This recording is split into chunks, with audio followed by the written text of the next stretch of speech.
ठीक है।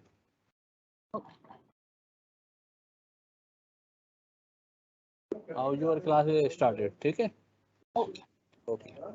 Okay guys, so last time what I told you was, I mean we were doing the speaking and listening exercises. आपका जो syllabus है उसके दो parts हैं. One is the theoretical part, right? वो भी अब application based हो गया जिसके बारे में मैंने आपको बताया. जो second part है वो बहुत practically applicable है. जैसे जो आपकी एक्सरसाइजेस आप करोगे उसमें मोनोलॉग है, डायलॉग है, आपकी नोट मेकिंग है, सीवी है, इंटरव्यू राइटिंग है या इंटरव्यू गिविंग है, सीवी मेकिंग है.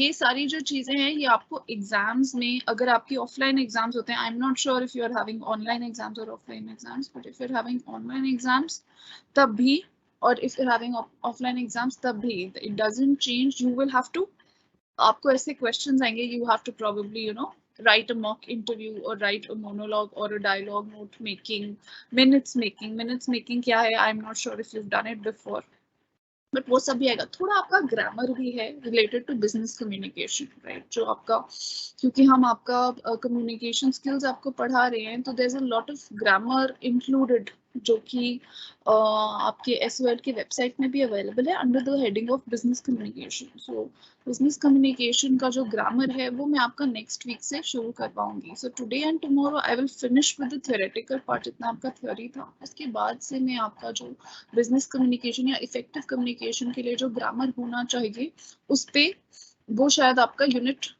3 में है या यूनिट 4 में. You can check unit, I think it's unit 4.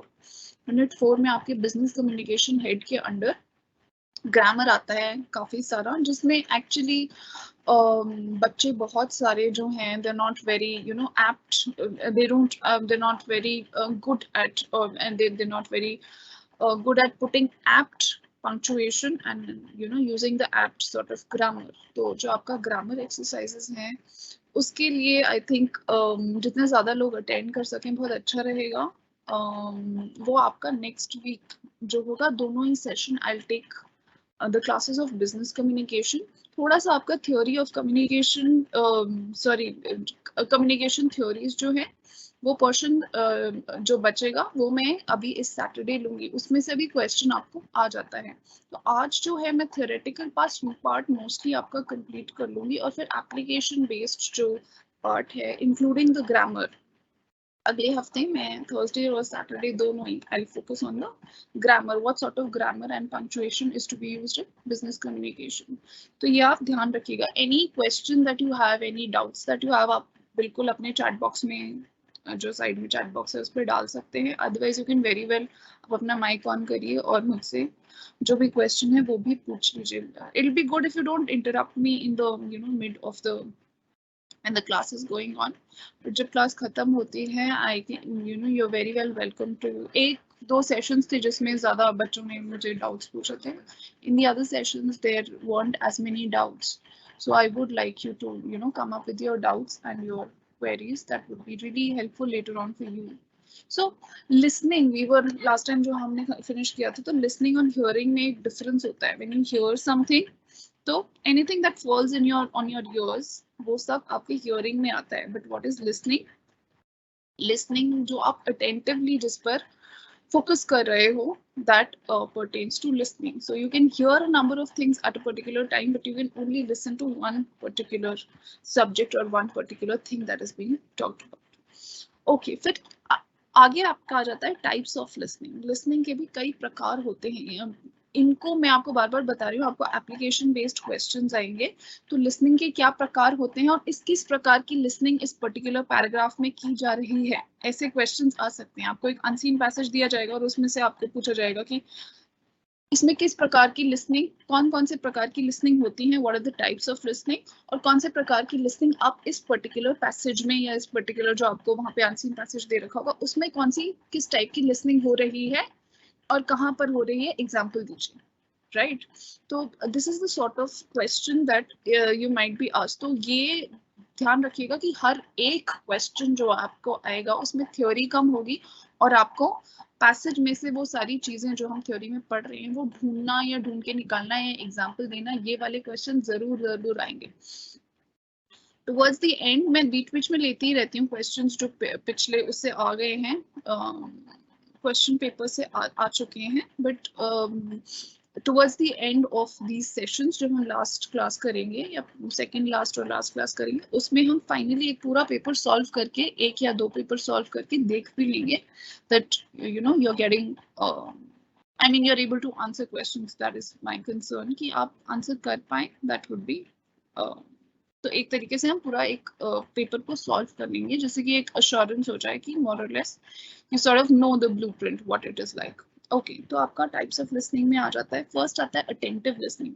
Attentive listening जैसे like it is like the name suggests, it means listening attentively. It demands complete attention of the listener. The listener pays attention to every part of the message as well as the body movements of the speaker. तो अगर आपको कोई passage दे दिया जाए या आपको कोई ऐसा एक्सट्रैक्ट दे दिया जाए, कोई पोएम दे दी जाए और जहाँ पे 2-3 लोग बात कर रहे हैं, ये कर रहे हैं, वो कर रहे हैं, तो वहां पर आपको ढूंढना है कि कौन ध्यान से सुन रहा है वो या किस तरीके से सुन रहा है.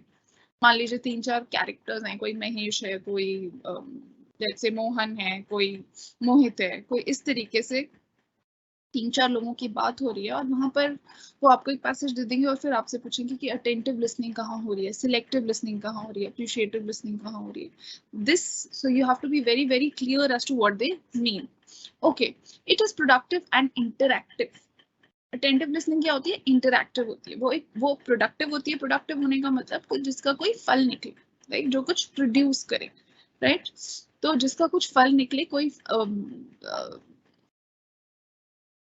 जिसका कोई अर्थ बने आगे, और जो इंटरैक्टिव हो. इंटरैक्टिव मतलब जिसमें दोनों पार्टीज involve हो रही है. It requires conscious effort on the listener's part and demands concentration, attention and interaction and active involvement. तो इसमें क्या क्या चाहिए आपको? concentration चाहिए, attention चाहिए, interaction चाहिए और active involvement चाहिए from the part of the listener. This kind of listening is generally carried out in formal meetings, group discussions, job interviews and so on. Okay. Then you have selective listening. Selective listening क्या होता है? Selective listening जैसे कि again the name suggests, this is the most common type of listening, जहाँ पर हम कुछ part पे तो ध्यान देते हैं. अक्सर टीचर भी है जब वो पढ़ा रहा है या कोई नेता भाषण दे रहा है या आपकी कॉलेज में प्रिंसिपल लेट्स से गांधी जयंती पे गांधी जी के बारे में कुछ बता रही है, तो कुछ तो ऐसा होता है कि some portion you listen to very carefully and the rest of the message you don't really pay attention to. तो आपका एक लिमिटेड अटेंशन स्पैन होता है. कुछ पोर्शन जो होता है मैसेज का वो आप उस पर आप ध्यान देते हैं, उसको अटेंटिवली सुनते हैं और बाकी को छोड़ देते हैं, सुनना छोड़ देते हैं, है ना. कि कई बार एक बच्चे बात करते हुए भी कहते हैं कि यार मैंने तो आधा घंटा सुना, उसके बाद मैंने ध्यान देना ही छोड़ दिया. तो that is selective listening. This is the most common type of listening that we practice in everyday life. The listener focuses only on specific part of the message. She or he does not take the message as a whole, rather adds or deducts the information according to his or her wish or requirement. He or she selects the desired part of the message and ignores the undesired one to listen. The selection also depends on the interest and mood. तो ये बहुत dependent होता है कि आपका interest क्या है, आपका मूड क्या है. फिर आता है appreciative listening. Appreciative listening, this type of listening is carried out for the purpose of amusement or entertainment. Entertainment के लिए आप appreciative listening करते हैं. जैसे कि आप the listener enjoys the listening and sometimes take part in the entertainment process. Example, जैसे आप songs को सुन रहे होते हैं, jokes सुन रहे होते हैं, entertainment की कोई story सुन रहे होते हैं, audible पे कोई आप book को सुन रहे हैं, तो this is all appreciative listening. इसके बाद आता है evaluative listening. Evaluative listening क्या होता है? जहाँ पे आप evaluation कर रहे हैं oral message का, जहाँ पे आप आंकलन कर रहे हैं एक तरीके से जो आप सुन रहे हैं. The listener analyzes the information and interprets the implicit as well as the explicit meaning. अब implicit और explicit क्या है? Explicit वो चीज होती है जो दूर से ही सामने आपको दिख रही है. Implicit मतलब जो छुपा हुआ उसका मैसेज है, जो अंदर है उसके. Implicit is अंदर. तो कई बारी जब हम कोई आपसे बात कर रहा है, किसी जैसे क्लासरूम में कोई लेक्चर हो रहा है, तो टीचर कुछ आपको बात बता रहा है, उसका एक तो बाहरी मीनिंग है, एक सतह वाला मीनिंग है, एक उसका अंदरूनी छिपा हुआ मीनिंग है. तो अगर आप उस तरीके की लिसनिंग कर रहे हैं जहां पर आप उसका बाहर का सतह का मीनिंग भी समझ रहे हैं और उसको इवैल्यूएट भी कर रहे हैं, उसका आंकलन भी कर रहे हैं, अंदर उसमें क्या छुपा हुआ मैसेज है वो भी समझने की कोशिश कर रहे हैं, उसको डिराइव कर रहे हैं, तो वो इवैल्यूएटर लिसनिंग में आ जाएगा। The output can be produced in the form of immediate response or at later stage of the communication. तो या तो आपका response वहाँ पे immediate होगा या फिर later stage of the communication में होगा. Examples include listening to the classroom lectures, workshops, seminars and so forth. फिर आता है empathetic listening. Empathetic listening क्या है? Where the listener tries to put him or her in the speaker's place in order to understand. Empathy क्या होता है? दो शब्द होते हैं, एक होता है empathy और एक होता है sympathy. अगर आप किसी के साथ sympathize कर रहे हैं, अगर आपको किसी के साथ sympathy है, तो आप उसको बस थोड़ा सा सांत्वना देने की कोशिश कर रहे हैं कि उसके साथ कुछ बुरा अच्छा जैसा भी हुआ, आप sympathy करें. अगर आप एम्पैथेटिक हैं, अगर आपके अंदर एम्पैथी है, तो आप एक्चुअली वो फील करने की कोशिश करते हैं जो दूसरा इंसान फील कर रहा है. जैसे कि अगर मान लीजिए किसी बच्चे का या किसी आपके कोलीग का के साथ कोई छोटा मोटा एक्सीडेंट हो गया, उसका हाथ पैर में चोट आ गई, तो अगर आप सिंपैथी दिखा रहे हैं तो आप उसको कहीं तो आप एक तरीके से उसको सांत्वना देंगे कि उसके साथ गलत हुआ या बुरा हो गया या जो भी, तो आप उसका एक तरीके से उसका साथ देंगे, उसकी बात समझने की कोशिश करेंगे. पर एम्पैथी का मतलब, अगर आप उसके साथ एम्पैथी व्यक्त कर रहे हैं, तो एम्पैथी का मतलब ये है कि आप एक्चुअली उसका दुख समझ उसके दुख को फील करने की कोशिश कर रहे हैं. तो उसी तरीके से एम्पैथेटिक लिसनिंग तब होती है जब कोई अपना दुख या कोई अपनी परेशानी या कोई अच्छी बात भी व्यक्त कर रहा है और आप उसको आप स्पीकर की जगह पे अपने आप को रख रहे हैं और उसकी फीलिंग्स को, उसके इमोशन, उसके स्टेट ऑफ माइंड को समझने की कोशिश कर रहे हैं. It involves not listening not only through years but also through the eyes and the heart. तो इसमें क्या इन्वॉल्व होता है कि आप सिर्फ कानों से ही ना सुने बल्कि अपनी आंखों और अपने हार्ट से भी सुने. The listener needs to understand speaker's body movements. Empathy for the speaker is an essential requirement for this type of listening. तो जो empathy है स्पीकर के लिए एम्पैथी होना, यानी आपको उसके लिए फील करना बहुत इंपॉर्टेंट है इस तरीके की लिसनिंग के लिए. The listener lays stress not only on the communicated words but also aims at how they are spoken. तो सिर्फ communicated words पे यहाँ पर स्ट्रेस नहीं दिया जा रहा, बट किस तरीके से उनके वो कहे जा रहे हैं उस पे भी फोकस है. The listener needs to understand the implied meaning, intention and attitude of the signals made by the speaker. It is most often needed at workplace while dealing with customer complaints, employees feedbacks and problems or so. तो usually work place में जब customers complain कर रहे हैं या employees कुछ आपको feedback दे रहे हैं, अक्सर आजकल जो आपका ये जो कॉर्पोरेट वर्ल्ड है वहाँ पे एक HR जरूर होता है, एक ह्यूमन रिसोर्स मैनेजर होता है, जो कि कोई भी आपको कंप्लेंट है, कोई भी आप एज एन एम्प्लॉय आपको कुछ बुरा लग रहा है, अच्छा लग रहा है, वो एक फीडबैक आपसे लेते हैं. बार बार ये फीडबैक के सेशंस होते हैं कि आपको कैसा लग रहा है कंपनी में, कोई आपको कुछ प्रॉब्लम तो नहीं. तो वो जो वहाँ पे जो आपकी बात सुन रहा होगा वो एम्पैथेटिक लिसनिंग करेगा. वो क्योंकि सिर्फ आपकी बात को सुनना और समझना उसका पूरा रोल नहीं निभाता है, वो आपकी बात को एक्चुअली फील करे, राइट, कि वो आपकी परेशानी को अपनी परेशानी की तरह ही समझे और उसको आगे लेकर जाए. That is the role of मतलब वो इफेक्टिवली HR को उस तरीके से बिहेव करना चाहिए. या फिर कोई कस्टमर कंप्लेन कर रहा है, अगर आप किसी कंपनी में जा रहे हैं, मान लीजिए आपने नया फोन खरीदा है और उसमें कुछ प्रॉब्लम आ गई है, अब आपको you have some complaint against them. तो जितना ज्यादा कंपनी की तरफ से एक एम्पैथेटिक लिसनिंग रहेगी कि वो आपकी जो परेशानी है उसको एक्चुअली फील करें या एटलीस्ट इस तरीके से सुने कि वो समझ रहे हैं आपकी परेशानी को, तो that will be effective communication, right. क्योंकि कम्युनिकेशन सिर्फ बोलने पे नहीं, हमारे सिर्फ कहने से वो कम्युनिकेशन नहीं हो जाता है. कम्युनिकेट तब होगा जब वो उसको उसी फीलिंग के साथ एक्चुअली बात को सुने और समझे. तो employees feedback and problems and so on, इस तरीके की लिसनिंग को हम एम्पैथेटिक लिसनिंग कहते हैं. However, the above types of listening differ from each other in some aspects, but they are interrelated as well. हालांकि हमने इनको अलग अलग कैटेगरीज में बांट रखा है, इस तरीके की लिसनिंग या इस तरीके की लिसनिंग, पर ये इंटर रिलेटेड भी हैं, इनको कंप्लीटली आप सेपरेट नहीं कर सकते. The listener uses either of them according to the requirement. Each one facilitates better understanding of the message. जो लिसनर है वो इनमें से एक चूज करके रिक्वायरमेंट के अकॉर्डिंग उसको चूज करके उस तरीके से बात को सुनता है और समझता है, और इससे बेटर अंडरस्टैंडिंग होती है मैसेज की ऑब्वियसली. तो 4 टाइप की लिसनिंग आपको याद रख, sorry 5, they mentioned 5 types of listening. So what are the types of listening? 5 types of listening. और वो आपको आइडेंटिफाई करने को बोल सकते हैं कि किस तरीके की लिसनिंग आपको क्या लगता है, कैसे हो रही है और क्यों ऐसा लगता है. अक्सर जो भी क्वेश्चन आप आंसर करेंगे उसके लिए एक, या तो वो आपसे डायरेक्टली पूछेंगे कि ऐसा क्यों आपको लगता है. अगर आपने आपको पैसेज मिला है उसमें आप कहते हैं कि जी यहाँ पे एम्पैथेटिक लिसनिंग हो रही है. मान लीजिए there is a conversation between a customer and a company. जैसे मैंने आपको एग्जांपल दिया कि मोबाइल फोन की कंपनी का इंटरेक्शन हो रहा है उसके कस्टमर से जिसके पास कंप्लेंट है, तो वो किस तरीके की लिसनिंग में आएगी. तो आप कहेंगे कि वो एम्पैथेटिक लिसनिंग है. अगर वो आपसे पूछ रहे हैं क्यों, आपके आंसर जो भी आप आंसर दे रहे हैं उसको सपोर्ट करने के लिए एक रीजन दीजिए. अक्सर वो आपसे पूछेंगे. अगर वो नहीं भी पूछते हैं तो भी आपके पास समय है तो please very well please make sure that you mention कि आपने जो आंसर लिखा है ये एम्पैथेटिक लिसनिंग है, क्यों है, राइट? क्योंकि this is empathetic listening because it's an interaction between a customer and the company where the customer is putting forth his complaint and the company needs to hear it out and resolve the problem as soon as possible, right?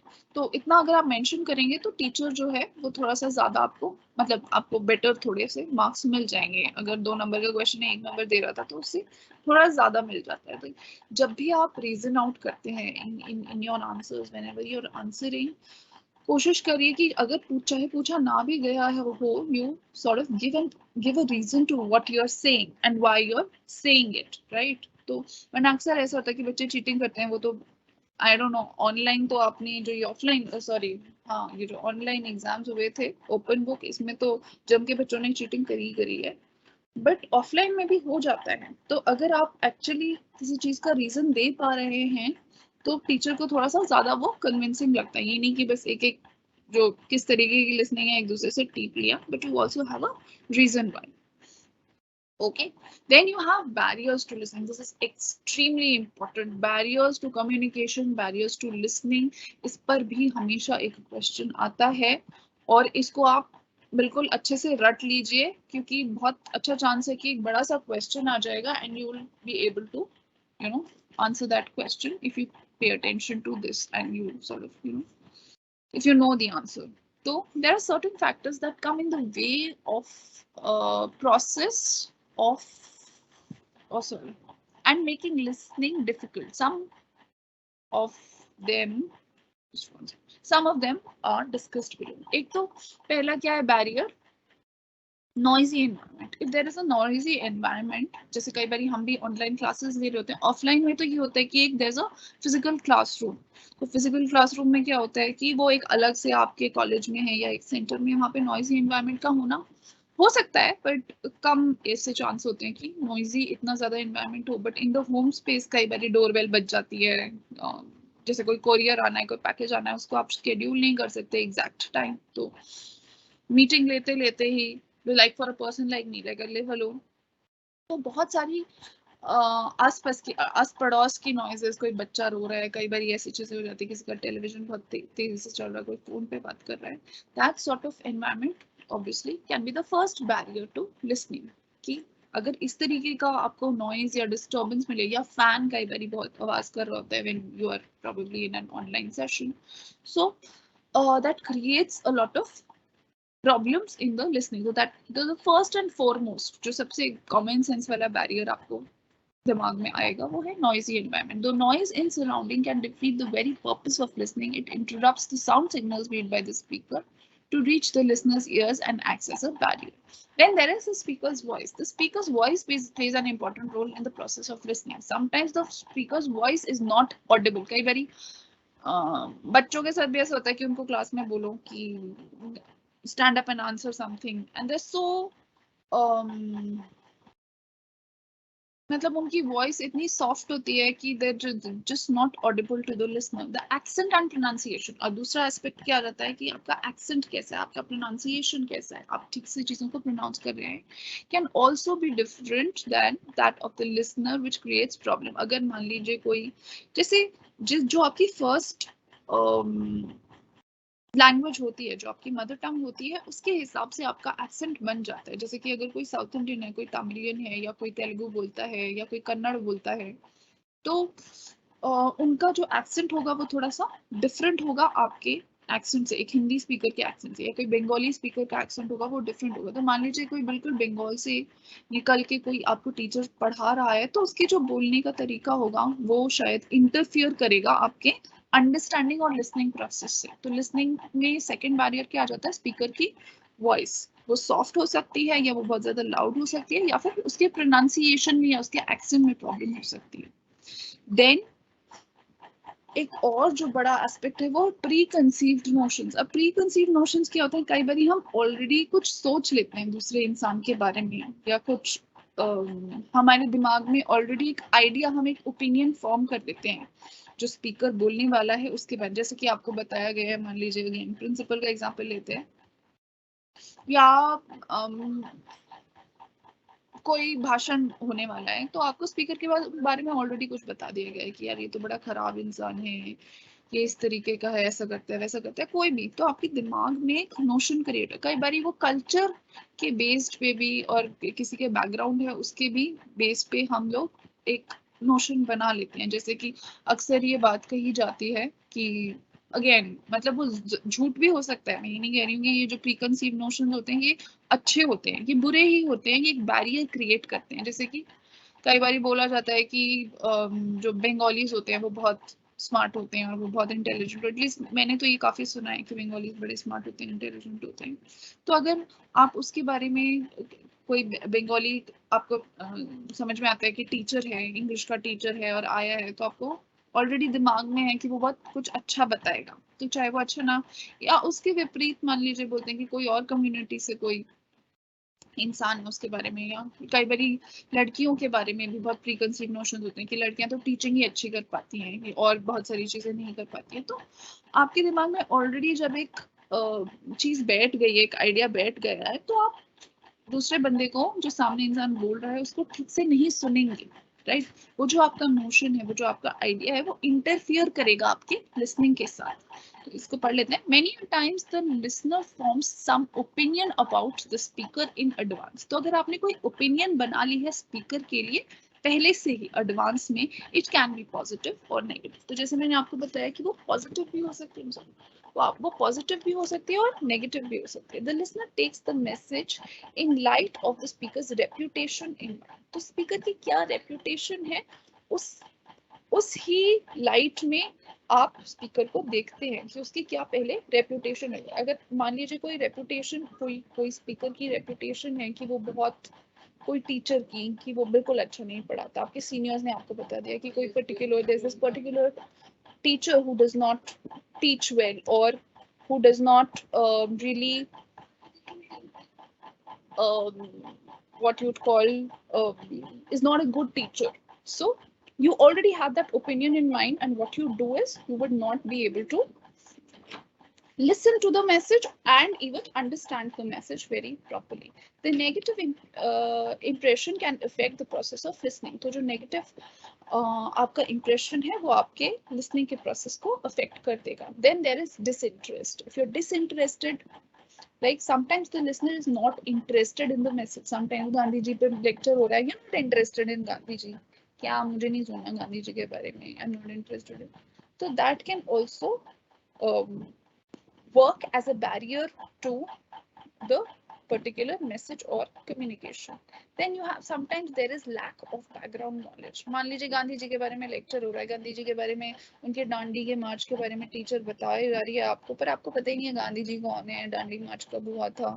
तो आपकी background knowledge ही जब पूरी नहीं है तो आप message को कैसे समझेंगे। कोई सब्जेक्ट पे बात हो रही है जिसपे आपके पास कोई बैकग्राउंड नॉलेज ही नहीं है, that also acts as a barrier to listening. Again I'm telling you this is very important, इसको mark कर लीजिए अगर आपके पास कोई readily available book है, नहीं तो अगर आप notes ले रहे हैं तो please mark this, इस पर भी एक question जरूर आ जाता है.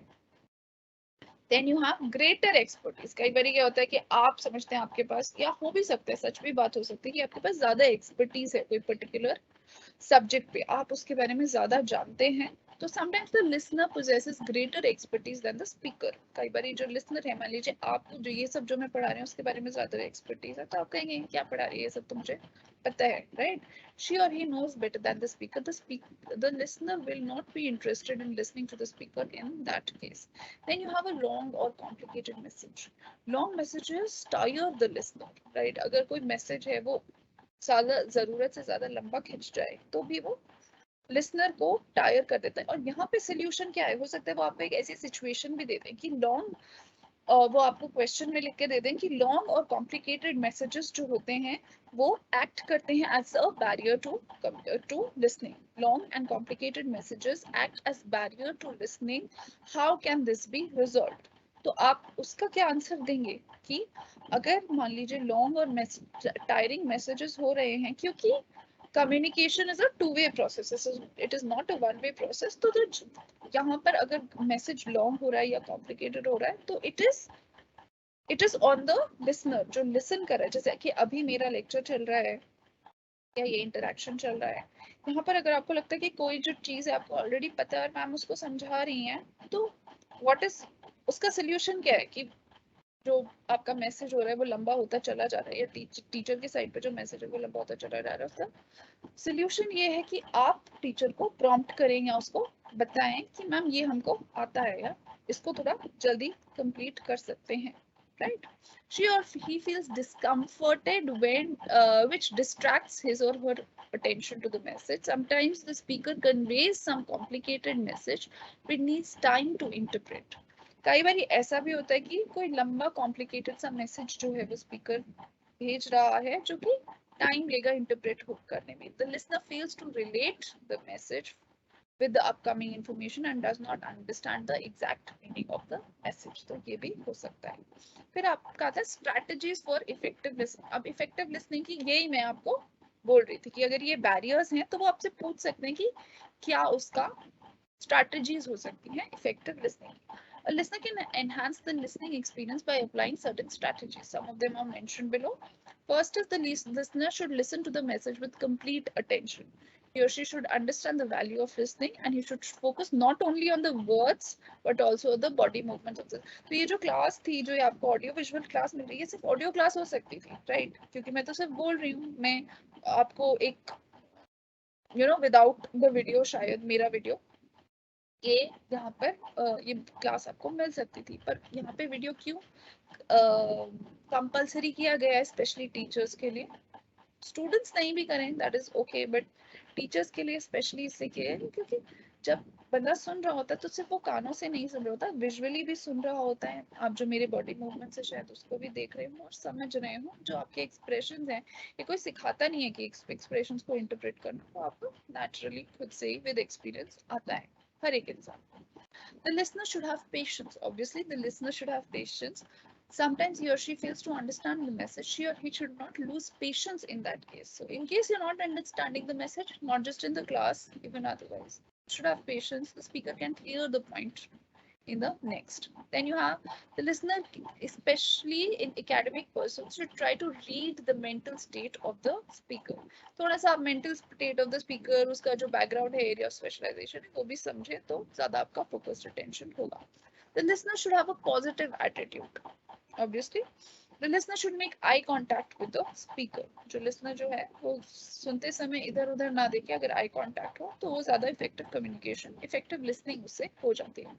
The listener should ask questions to clear his or her doubts. ये तो आपको हर टीचर बोलता ही होगा. पैसिवली क्लास को सुनने से बढ़िया है कि आप उसमें इन्वॉल्व रहें, इंटरैक्ट करें, आप अपने डाउट्स पूछ लें. Speaking is an important communication skill and it is essential in all walks of life. अच्छा, ये listening तो बहुत होती रहती है क्लास में, आपकी कंपनी में भी कल को बिजनेस करने रहेंगे या कहीं if you go to work as an employee, listening तो बहुत होती है, but speaking is communication skill जो कि हमारे लिए बहुत ज़्यादा इसेंशियल है, पर यूजुअली उस पर बहुत ज़्यादा ध्यान नहीं दिया जाता है क्योंकि हम थोड़ा सा डरते हैं बोलने में. Speaking is an interactive process in which both the speaker and the listener plays their respective roles. The speaker communicates a message through the oral symbols, and the listener listens to the symbols, converts them to the into the original message, and interprets the meaning of the message. Right? अब यहाँ पे क्या आ जाता है? Types of speaking. जैसे types of listening था वैसे types of speaking. Interactive speaking जहाँ पे दोनों तरफ से बात हो रही है, इंटरएक्शन हो रहा है, राइट? सिर्फ एक जगह पैसिवली लिसनिंग नहीं हो रही है कि एक बंदा सिर्फ बोल रहा है दूसरा बंदा लिख रहा है, but there is some sort of interaction. Interactive listening में क्या इंपॉर्टेंट है? Feedback, right? FEEDBACK, ये बहुत इंपॉर्टेंट है. फीडबैक पे बहुत ज्यादा क्वेश्चंस आते हैं. इंटरएक्टिव लिसनिंग में भी फीडबैक बहुत इंपॉर्टेंट है कि जो बंदा सुन रहा है, जो लिसनर है, वो एक्चुअली समझ रहा है कि नहीं. And there is a partially interactive speaking. In this process, the speaker speaks more than the listener, and the listener plays a minor role. यहाँ पे क्या है? Mostly जैसे आपके जो क्लासरूम लेक्चर्स होते हैं वो partially interactive होते हैं क्योंकि इसमें mostly जो होता है वो टीचर बोल रहा होता है और जो लिसनर होते हैं वो थोड़ा कम इंटरैक्ट कर रहे होते हैं. For example, when the teacher teaches the students, they listen to the teacher and ask few questions to clear their doubts. The maximum speaking is obviously done by the. Then there is non interactive speaking जहाँ पर passive, जो कि अभी हो रही है, right? हमारी just the speaker, just the teacher is sort of speaking and the class is listening passively. तो यहाँ पर ये सबसे कम इफेक्टिव टाइप की का इंटरैक्शन होता है, right? Obviously, test your knowledge. What is the role of listening in interactive communication? Right? ये अभी हमने किया है. How are listening and speaking related to each other? ठीक है, listening और speaking कैसे related होते हैं? क्योंकि they cannot be separated from each other. अगर कोई speak कर रहा है तो that person needs a listener, और effective listening से ही जो message है वो finally ढंग से convey हो पाता है. What are the essential requirements of a good listener? Essential requirements of a good listener, ये सारे के सारे आप इन चीजों को डाल सकते हैं. लिसनर को क्या करना चाहिए? Should listen this, should do this, have patience, right? Should read the mental state of mind, should have a positive attitude, should make eye contact, all of this. Then how can a person cultivate good speaking skills? This is for you to think about, right? यहाँ पर इन्होंने एक और question दे रखा है. If you want, if anybody wants a PDF of these questions, I can forward them to you. You can ask me. Then you have monologue and dialogue. ये बहुत important है. यहाँ पे आपका theoretical जो part है, थोड़ा सा एक theories of communication बचा हुआ है, वो मैं separately ले लूंगी, but mostly जो आपका theoretical part है वो खत्म हो चुका है.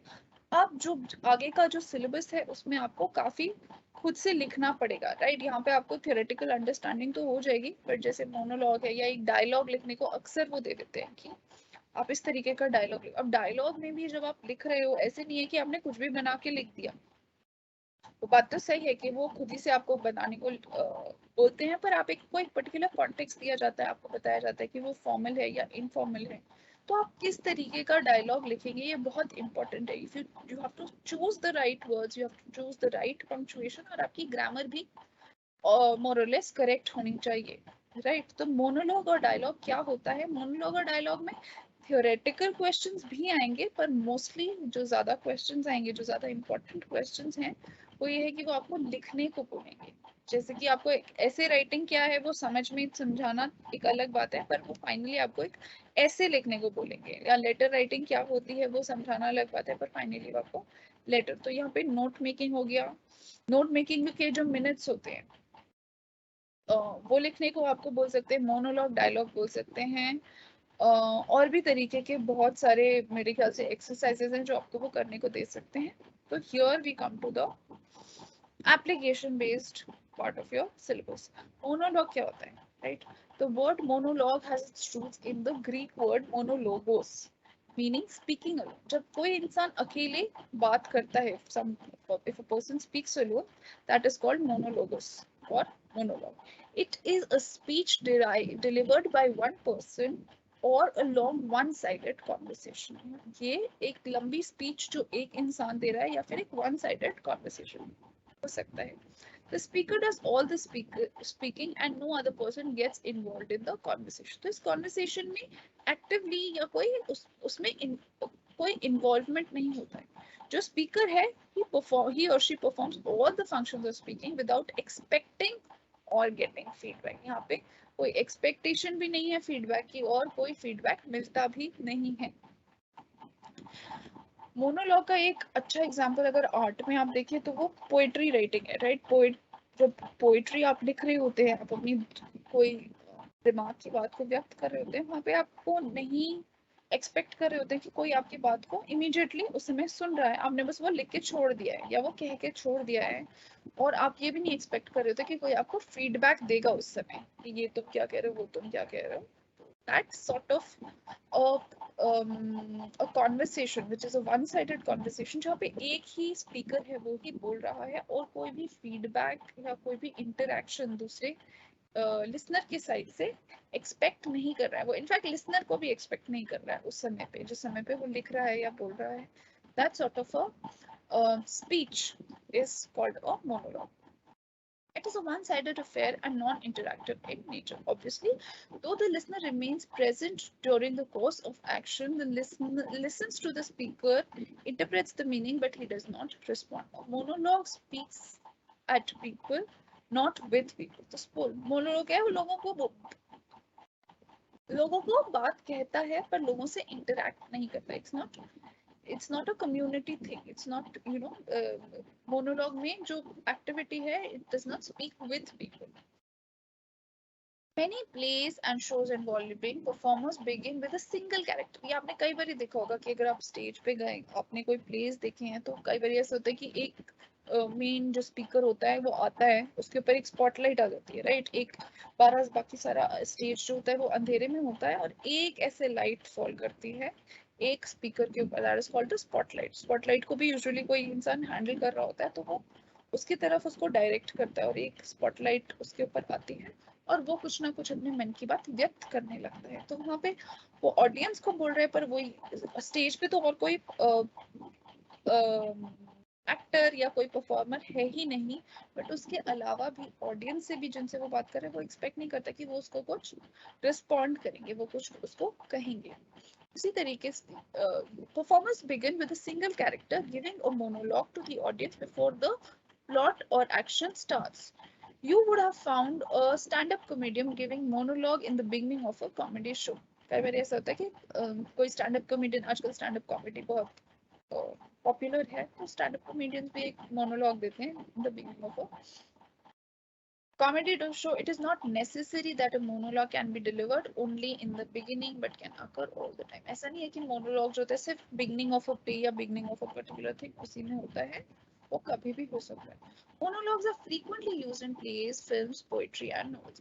Poetry का तो मैंने आपको example दे ही दिया कि कई बारी when you're writing a particular poem, when you're or even reading it out to a certain audience, you are not expecting the other the particular audience in front of you to respond at that moment, even at that moment or even later on. So the person who's listening to that particular monologue or a certain set of poetry can think about it or understand the meaning or whatever, but there is no scope of response like an active live response, right? It happens in novels too. They are presented to express a character's inner feelings or mental thoughts. Monologues का purpose क्या होता है? Monologues का purpose ये होता है कि कोई भी character की जो inner feeling है या उसका जो mental thought है वो हमको समझ में आए. Obviously, because the mental thoughts and inner feelings of a particular character cannot be expressed in any other form. How will you know what is going on in the mind of a particular, let's say a particular actor in a particular play, or let's say a particular character, right, in whatever the novel is. So how you come to know about the inner feelings and mental thoughts of a particular character is through the medium of or through the device of the monologue. When the character addresses another character or the audience in order to reveal the inner feelings or thoughts of the character, it is known as a dramatic monologue. तो dramatic monologue में भी कई तरीके के monologue होते हैं. Dramatic monologue अक्सर use किया जाता है जब किसी एक्टर को अपनी इनर फीलिंग या थॉट कन्वे करने होते हैं. It can also be internal, where the character talks to oneself in order to understand the character's dilemma. एक वो इंटीरियर मोनोलॉग भी हो सकता है कि कई बारी आपके अंदर ही कुछ कश्मकश चल रही होती है, कुछ you know there is a tussle going on between you, कोई आपको डिसीजन लेना है आप किस तरफ जाओ, ये करो या वो करो, तो खुद से आप कई बारी बात कर रहे होते हो, वो भी एक मोनोलॉग है. It is spoken out loud, पर वो हमेशा बाहर, अगर आप मन में चिंतन करो that is not a monologue. अगर आप उसको if you are speaking it out loudly then it pertains to be a monologue, then it can be said to be a monologue. It is sometimes used in to advance the action, and sometimes the action of the plot is advanced through the particular monologue that is said or is spoken by the particular speaker. Then you have many a times we read a story or a poem and fail to understand that what the character is thinking about. When you read a particular story, जब आप कोई particular story या एक particular novel को पढ़ रहे हैं तो एक action advance हो रहा है, but you cannot really understand what a particular character is thinking about. Monologues helps us to understand his or her thoughts clearly. When the character speaks in a monologue, the audience can read the character's mind and understands what motivates the character. Character के क्या motivations हैं वो समझने के लिए you need a monologue. Shakespeare has skillfully used monologues in many of his plays to portray the feelings and thinking of his character. We find the example of monologue in the famous balcony scene. अगर आपको नहीं, ये ज़्यादा मैं आपको बताऊंगी नहीं कि रोमियो एंड जूलियट का balcony scene क्या है. There's this balcony जिस पे Juliet is speaking her mind. She's sort of saying whatever she wants to, and in turn Romeo is saying whatever he wants to. He is not aware that somebody else is also listening, that there is an audience. Now this, why am I laying so much of stress on monologue? Because this will be asked or this will be asked to you as, you know, as I mean you would be asked to write a monologue और a dialogue अक्सर ज्यादा आता है, with in monologue भी आपको आ सकता है कि आप एक मोनोलॉग लिखिए on a particular theme or a particular, you know, they'll give you a particular topic. जैसे पर आपको मोनोलॉग लिखना है, वहां पर आप एक्सपेक्ट नहीं कर रहे हैं कि दूसरा इंसान उसको सुन रहा है या कुछ रिस्पॉन्ड करेगा, but it's your own inner thought और feeling that you are conveying. इसका भी एक पर्टिकुलर एग्जांपल मैं ले लूंगी मोनोलॉग राइटिंग का. फिर आपका आता है कॉन्वर्सेशन. कॉन्वर्सेशन क्या होता है? This is very easy. दो इंडिविजुअल्स के बीच में होता है और एक इंटरैक्टिव प्रोसेस होता है. पर्पस क्या होता है? Interaction, self expression. एक इंटरैक्शन हो जाए, आपका जो दिमाग में बात है उसको आप एक्सप्रेस कर पाए, that there is some sort of self expression to know others, right, to know what the other people are saying, to build trust, to build some sort of trust and to carry out various activities. Types क्या हो सकते हैं? एक तो interactional और transactional हो सकता है. कॉन्वर्सेशंस ट्रांजैक्शनल हो सकते हैं या इंटरैक्शनल हो सकते हैं, तो ये भी इंपॉर्टेंट है. They might just ask you कि कॉन्वर्सेशंस के टाइप्स क्या होते हैं, इंटरैक्शनल और transactional is the answer. The type depends on the relationship between the participants. The first type of casual conversation occurs between the participants who are socially and culturally close to each other. जो socially और culturally close हैं उनके बीच में interactional type का conversation हो सकता है. जैसे कि आप और आपके फ्रेंड्स हैं, आप कॉफी पे बैठे हैं और आप कुछ रैंडम टॉपिक पे बात कर रहे हैं, तो वो एक इंटरैक्शनल है. पर अगर आप किसी दूसरे बंदे से बात कर रहे हैं, कोई बिजनेस सेटिंग में बात कर रहे हैं, या कस्टमर, आप शॉपकीपर से ही बात कर रहे हैं, तो वो एक ट्रांजैक्शनल मैसेज, उसके साथ एक ट्रांजैक्शन हो रहा है. अब ये क्या हो सकता है? इनफॉर्मल भी हो सकता है और फॉर्मल भी हो सकता है. इस तरीके के कॉन्वर्सेशन आपको आ सकते हैं, एग्जाम में पूछे जा सकते हैं. कि आप एक कॉन्वर्सेशन बिटवीन टू फ्रेंड्स लिखिए, तो आपको पता होगा कि conversation between two friends is obviously informal, तो उसमें आप इनफॉर्मल लैंग्वेज यूज करेंगे, राइट? जैसे hi Vinita, we are meeting after a long time, where are you these days, all of that. Just hold on. Hello. Okay. Hi Jyoti, you are right, we are meeting after a long time. Actually I have not been well for the last month. तो यही अगर conversation है, इसको अगर आपको formal बनाना है, right, if this is a formal, वो आपको ये भी कह सकते हैं कि वो आपको एक इनफॉर्मल सा कॉन्वर्सेशन दे बिटवीन टू फ्रेंड्स, राइट, और फिर वो कहें कि चेंज करिए इस कॉन्वर्सेशन को एक फॉर्मल कॉन्वर्सेशन में between let's say a teacher and a student, right, और a boss and an employee. यहाँ पर बात क्या हो रही है कि हम काफी दिन बाद मिल रहे हैं, तुम्हें क्या परेशानी है, मैं फीवरिश फील कर रही थी।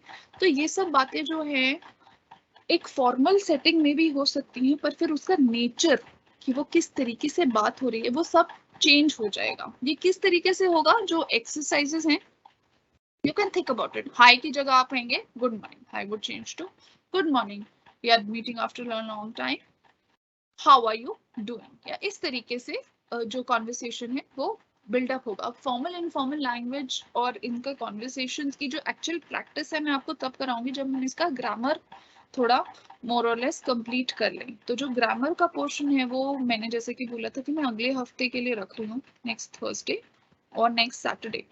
तो ये आपका यूनिट 4 में बिजनेस कम्युनिकेशन के अंडर आएगा कि फॉर्मल सेटिंग्स में आपको किस तरीके से बात करनी है, किस तरीके का ग्रामर, लैंग्वेज, वोकैबुलरी और पंक्चुएशन आपका होना चाहिए। तो this is just a conversation between two friends जहां पर बात हो रही है और फाइनली ओके बाय करके, बाय सी यू करके वो खत्म हो जाता है। वैसे ही आपका फॉर्मल कॉन्वर्सेशन आता है। This type of conversation is different from informal conversation. एक तो कंटेंट डिफरेंट हो जाएगा, स्टाइल अलग हो जाएगा, लैंग्वेज अलग हो जाएगी, अप्रोच अलग हो जाएगी, चारों चीजें। और ये चारों चीजें आपको माइंड में रखनी है जब आप फाइनली एक conversation को लिखेंगे। It occurs between the participants who are less intimate to each other and have formal relations. इसके बाद जब ये मोनोलॉग और डायलॉग और ये कॉन्वर्सेशंस फॉर्मल इनफॉर्मल खत्म हो जाएगा, नोट मेकिंग इज समथिंग जो कि बहुत स्पेसिफिकली मैं आपको ढंग से उसका एक आइडिया देना चाहती हूँ। उसके साथ मिनट्स भी, राइट, नोट्स एंड मिनट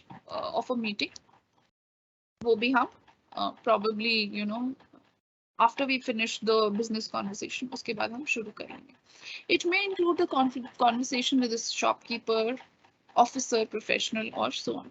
जैसे principal और teachers के बीच में किस तरीके का conversation होगा, it will obviously be formal.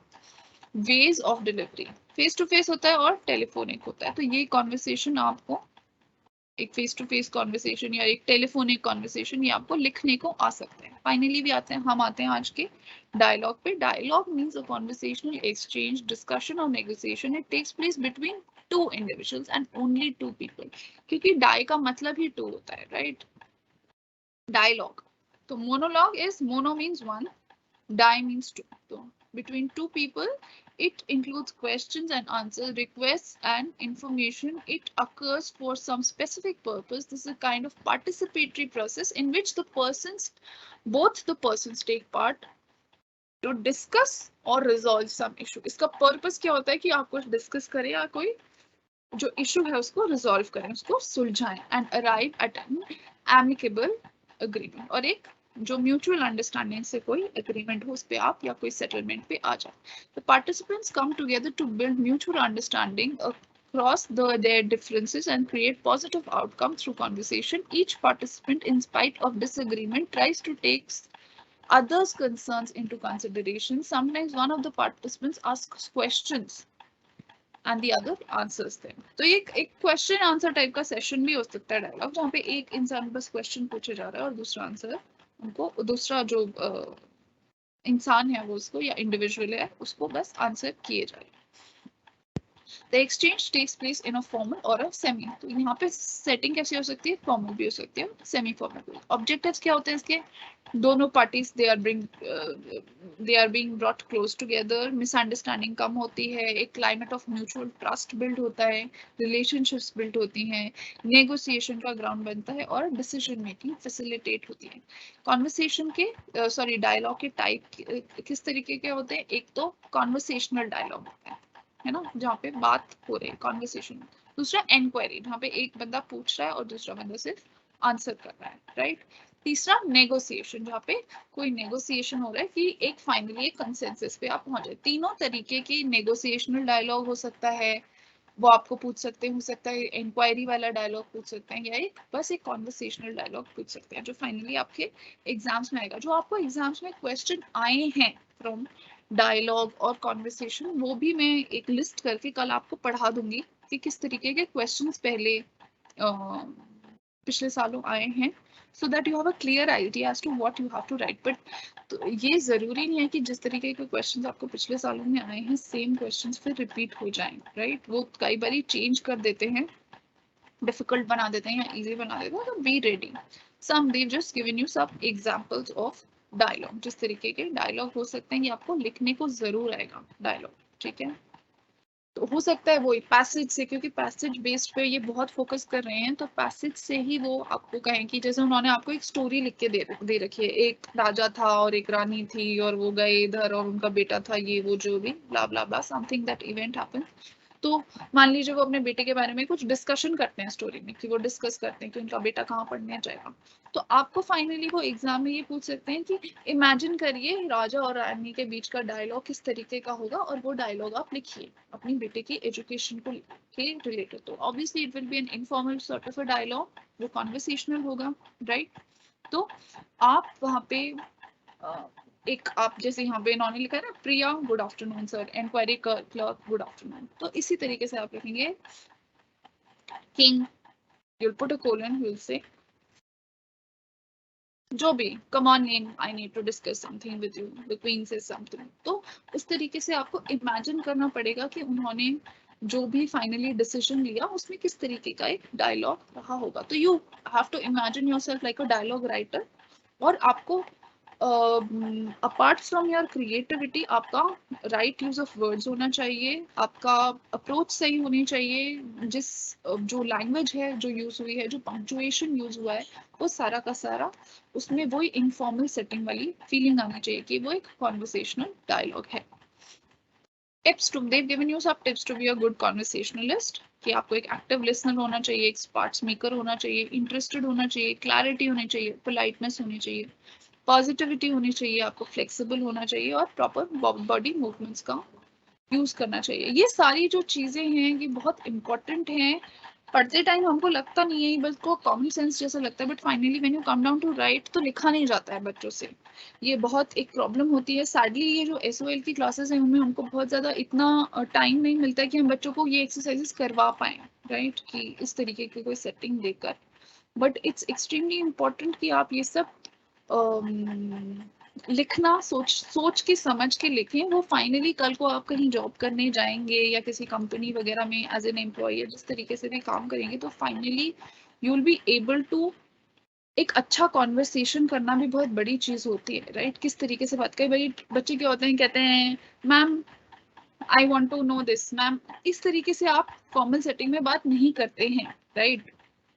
कोई बात नहीं, आप कर रहे हैं, that is another thing. But किस तरीके से बात होनी चाहिए, क्या आपकी वोकैबुलरी यूज होना चाहिए, आपको कहाँ पर पॉज करना चाहिए, किस तरीके का पंक्चुएशन होना चाहिए, इसका कोई सेंस नहीं होता. और बाद में ये सब बहुत इन रियल लाइफ आपको बहुत लॉस करता है. जिनको ये सब चीजें आती हैं इन्हीं को हम सॉफ्ट स्किल्स कहते हैं, राइट? इसी को सीखने बच्चे जाते हैं अपने जो भी इंस्टीट्यूशन और इन सब में, जो ये कोचिंग इंस्टीट्यूट और ये ग्रूमिंग इंस्टीट्यूट्स होते हैं. तो उसी से आपको that gives you an edge in whatever you are doing. So that is also sort of really important. This is a practice of how you are supposed to converse in a particular sort of environment.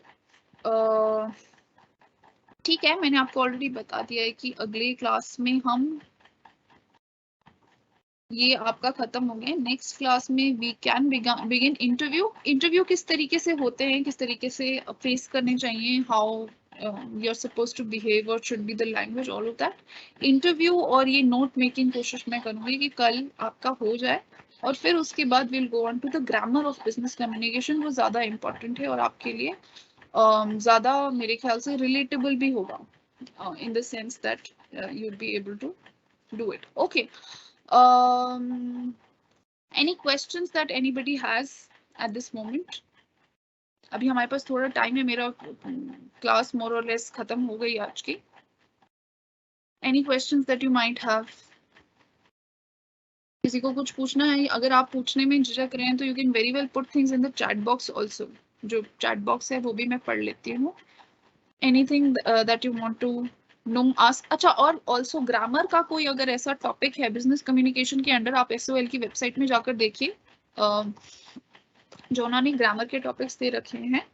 अगर कोई ऐसा grammar का topic है even outside the syllabus, अगर आपको ऐसा लगता है कि बहुत इंपॉर्टेंट है फॉर AECC कोई पर्टिकुलर टॉपिक जो आप चाहते हैं कि मैं पढ़ाऊं, तो प्लीज मेंशन कर दीजिए. Even on Saturdays class you can mention कि मैम ये वाला ग्रामर का जो टॉपिक है ये आप पढ़ा दीजिए. I will take some time, 5-10-15 minute ही चाहे, एक अच्छा सेशन ले सकूं तो अच्छा है. If not, I'll take a few minutes to make you understand those particular topics. Any doubts, any questions that you have? No? तो ठीक है, आज का टॉपिक खत्म हो गया है. सैटरडे को मिलते हैं. we'll finish note making. Interview और ये तो हम कर ही लेंगे. नोट मेकिंग और मिनट्स राइटिंग. मिनट्स क्या होते हैं? मिनट्स ऑफ मीटिंग, और उनकी किस तरीके से, उनको किस तरीके से लिखा जाता है ये आपको एग्जाम में आएगा, राइट? तो और इसमें अक्सर बच्चे जो हैं मिस्टेक बहुत करते हैं. हालांकि नोट मेकिंग आपने स्कूल से ही कर रखी है, बट थोड़ा सा मेरे ख्याल से ज्यादा प्रॉपर तरीके से if I can tell you तो वो कर लेंगे. Alright guys, it's enough for today. We'll meet on Saturday.